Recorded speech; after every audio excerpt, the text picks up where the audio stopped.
Hello! So I save a lot of stuff on my Pinterest boards, and recently I've been actually trying to make some of them. Let's say Pinterest made me do it. And today a couple of plant stands I've actually come to realize saved this beauty a couple of times, an orange juice inspired plant holder.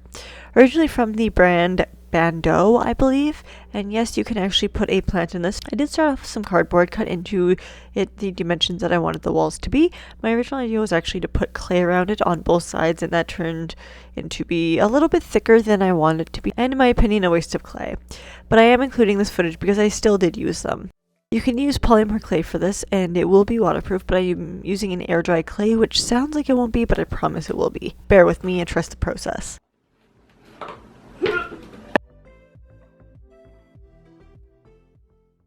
I rolled out a few balls of this and I used my cardboard piece as a template to cut from.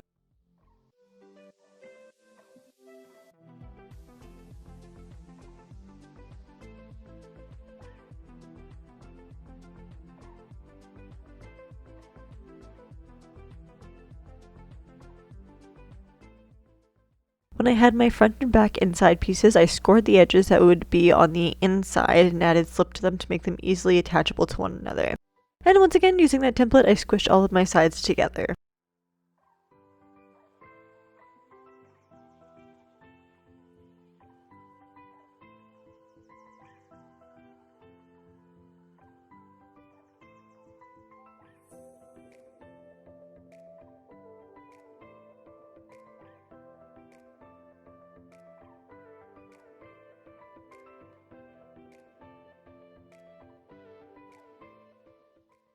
I created the bottom portion, which if you want this to contain a real plant, this is the point where you're going to add some holes to the bottom of it. I used the rectangle that I had just put together to give me the shape of the bottom, and scored them together as well.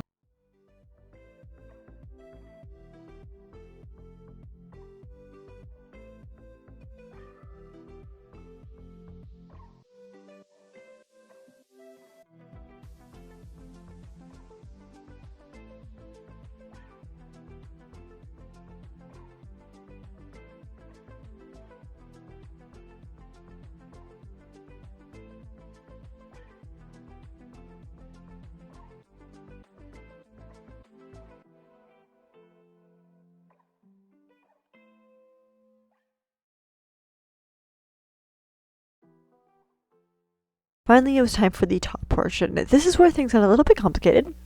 Actually, a little bit. The first part was easy enough. I cut out 2 squares, equal sizes,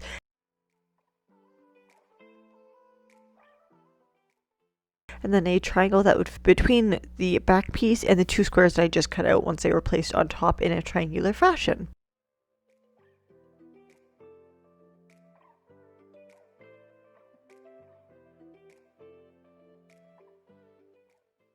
I cut some of the clay about halfway up and then diagonal about halfway down. I then broke my clay tool, my most used clay tool. Oh my god. I'm really glad I caught that on camera. I was very sad about that for a moment, but had to carry on. I only continued struggling after that, to be honest, until I finally got the right shape down. This honestly took probably over an hour to actually get it down. I thought I knew how a juice box opened. As it turns out, I do not. I added some water slip and scoring to the places that I'm going to be finally putting the top portion onto to create the entire piece. Putting the cardboard pieces back up to act as a support, I'm using 2 acrylic bottles to hold the open portion where it was, essentially. You can use anything for that, but I left it dry overnight. Carrying on. It was time for the paint job. I primed this with white a few coats.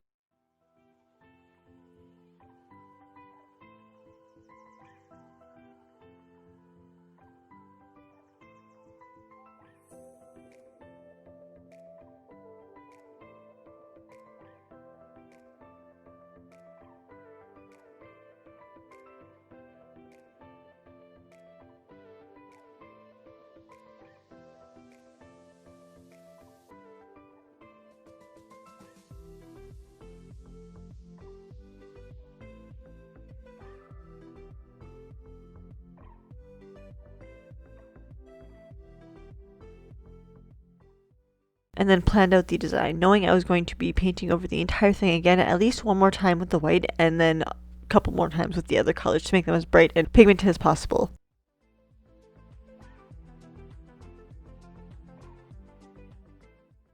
Then I went to town on the paint job.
I decided through this process that I did not like my G, so I got rid of it and started anew.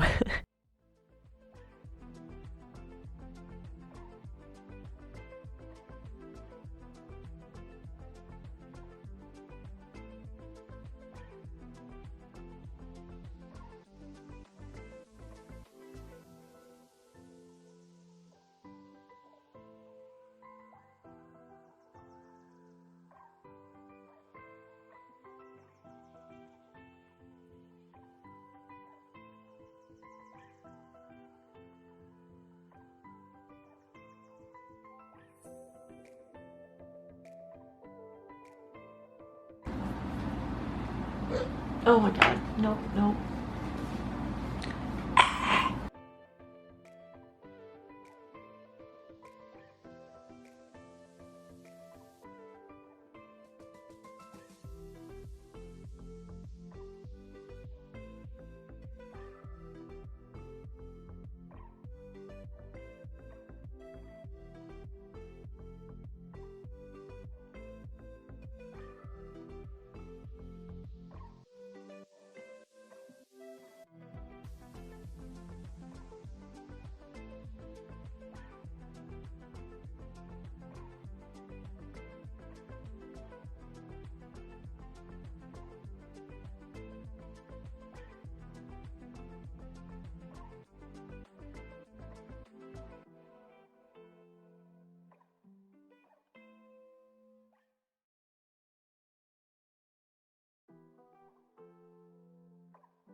For the tiniest of tiny letters, the all natural, I simply took a marker that I felt best matched the original photo, and I wrote on it, knowing I would be selling this design anyways. And that's just what I did with resin, as usual, with all my clay creations. This does solidify it, making it harder to break. As long as you add a layer inside, you can also make it waterproof with this. Like I said, trust the process. The second pin that I wanted to recreate with my own little spin, I guess rendition of it, was this checker planter from Studio Hecha. I am so sorry that I'm butchering that. I can only assume that I am. Getting started with an actual base, this is a floral ring, which I thought was very fitting.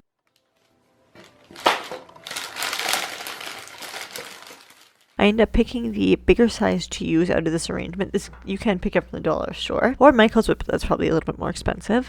I wanted to add a little bit of a spiral portion on the top, so I simply cut into the foam and took a piece out of it.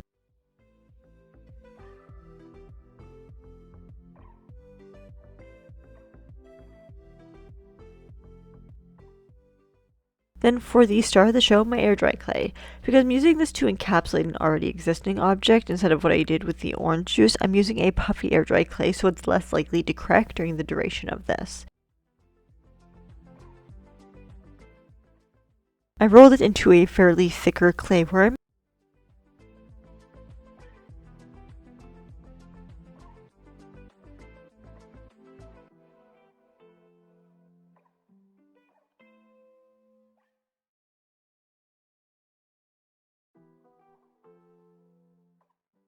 And then flattened out with a glue stick that I was using as a roller at the time.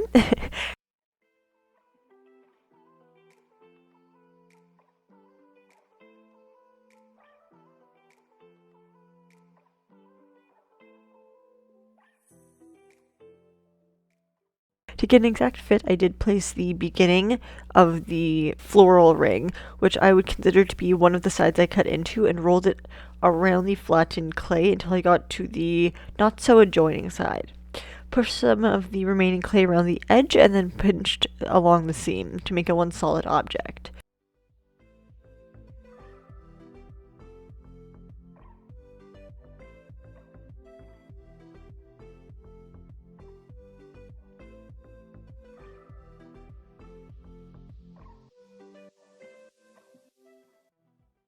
To make it stable though, I did cut out a small rectangle and placed it on the opposite side that I cut from. This is actually making it so it can stand on its own 2 feet, or I guess on its own foot. Adding some water to help it stick, and then rolling a few more snakes of clay and adding those to take place of the piece I originally cut out. 1, 2, 3, and 4. I took a liberal amount of water and smoothed everything down. Which felt a little bit weird doing this, I won't lie.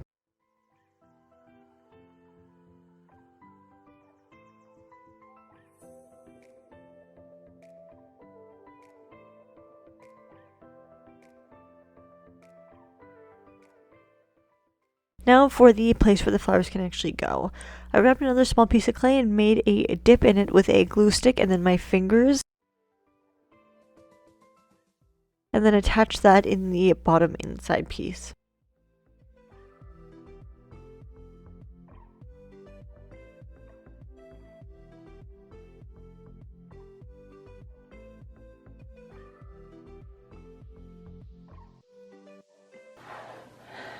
Tick tock, tick tock. I did let that dry overnight, and once again when it was dry I added a few base coats of white.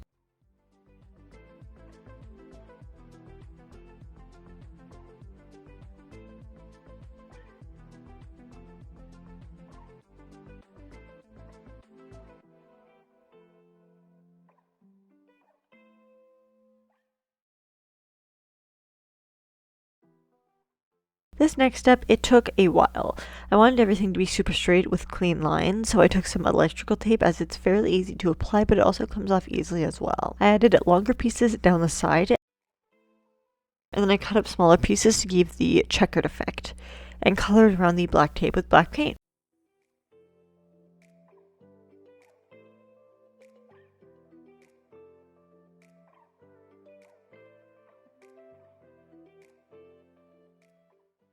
Which just looks like a whole lot of black at this point.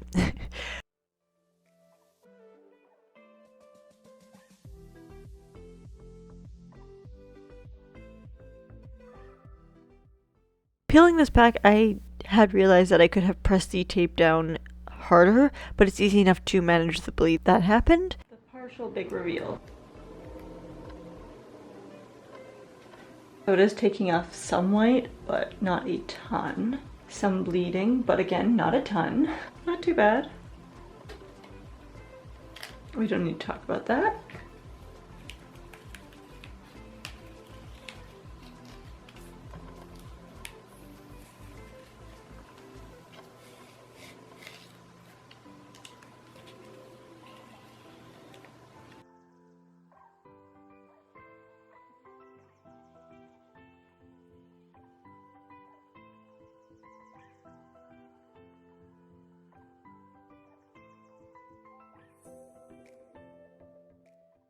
I continue the cycle though to make the effect, which took some brain math, I won't lie. Now it's nice because I have a very clear line. And I just dipped my finger in it.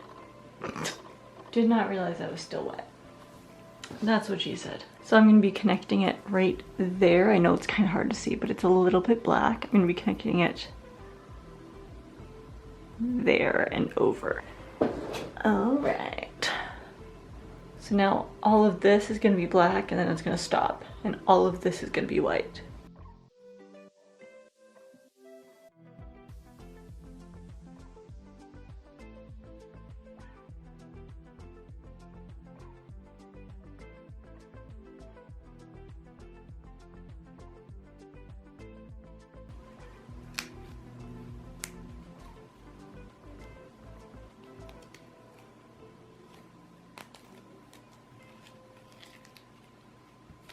So far, not too bad.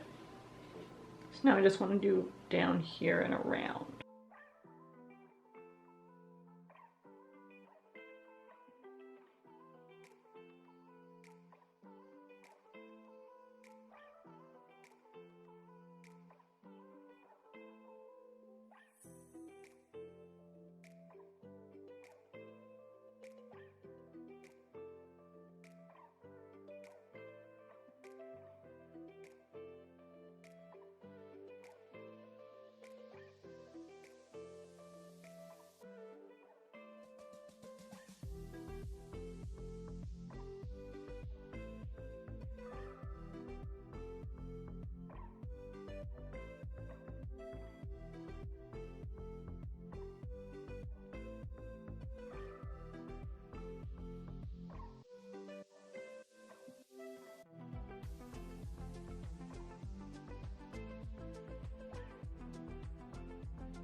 You know, I didn't do the math for this, whether or not, ooh, it's okay, it's gonna be black anyways, whether or not these would end up connecting well, so I'm just kind of hoping that they do.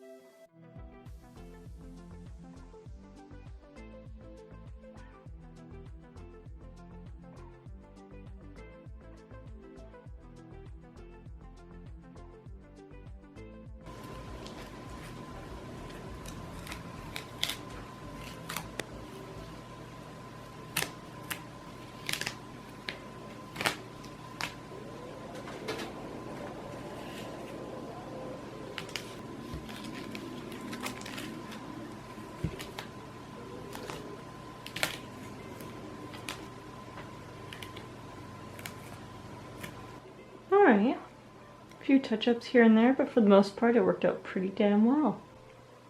So, I've gone through and detailed it up, but I've realized that I want to do these guys too. I want to do black and black here, and same with the other side obviously, so let's do that.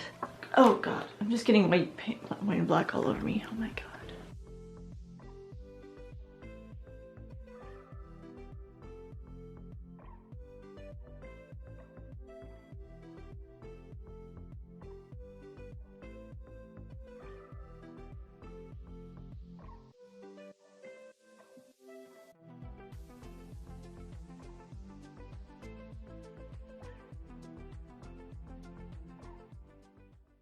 And just like the juice one, I sealed it with resin.